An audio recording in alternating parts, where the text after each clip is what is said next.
They have taken untold millions that they never toiled to earn, but without our brain and muscle not a single wheel can turn. We can break their haughty power, gain our freedom when we learn that the union makes us strong.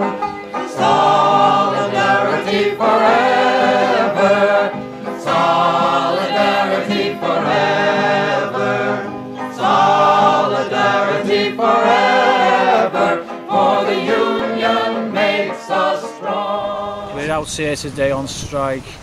Not only have we been offered a derisory 2.5 pay offer, it's the conditions, everything attached to it.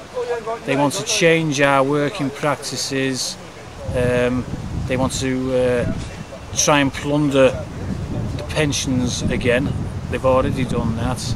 They've come out with dirty tactics to try and stop this strike. They've been offering people free meals if they cross the picket line, getting people on one-on-one basis, intimidating them individually.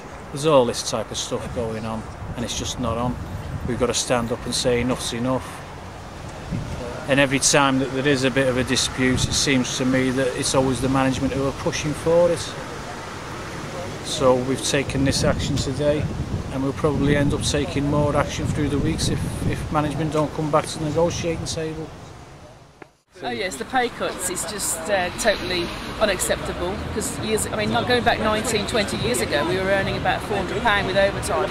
Prospects were good, and now we're like 19, 20 years on and earning £200, £300 at the max. And your standard of living has been eroded with lack of overtime, complete cuts everywhere throughout the office. There's no overtime at all for anybody, and it's just a poor standard of living. And there's no end to it. It's just going to spiral on to being reduced. Every day there's reductions of some sort of overtime, and it's just not acceptable anymore. We just had enough.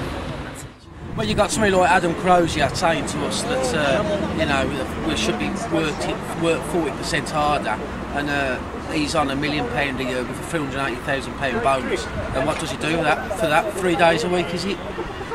It's the same guy. I think he was in charge of Asda, and as you can see, remember the top club that's at the top now? Leeds? No, it isn't. It's back 3rd division down, so he bust them as well. So in some ways, it was no good there. Yeah. And he also appointed Sven Goran as England manager, which I think he's got a lot to answer for. That's class, right? Yeah, he did. Yeah. Unbelievable.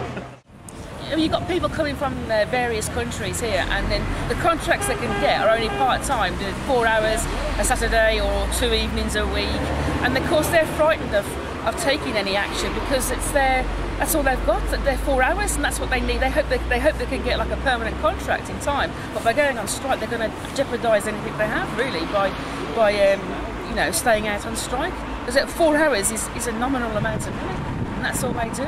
And that's a lot of the workforce is based on primarily like part-time workers or temporary contracts, and there's no more full-time contracts. So a lot of these people here are part-timers, and that's what they want probably in general, is to have part-time workers eventually.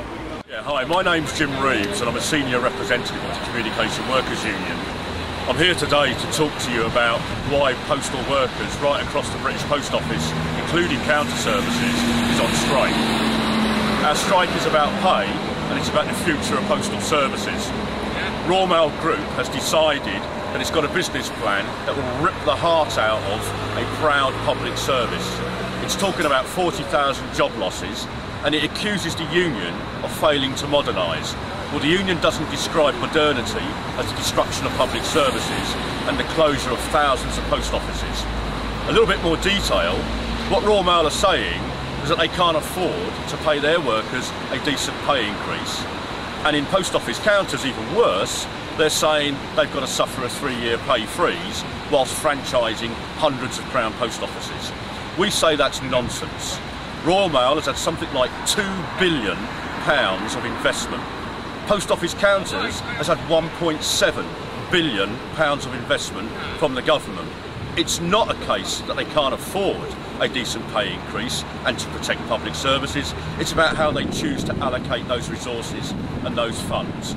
So we're striking today to bring our message to the British people and to the public to join with us to make sure that we can protect a proud public service and maintain those services going forward.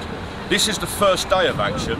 We say to Royal Mail and to post office counters, come back to the negotiating table, deal with this sensible and modern trade union in a reasonable way, and we'll help to build and protect those services.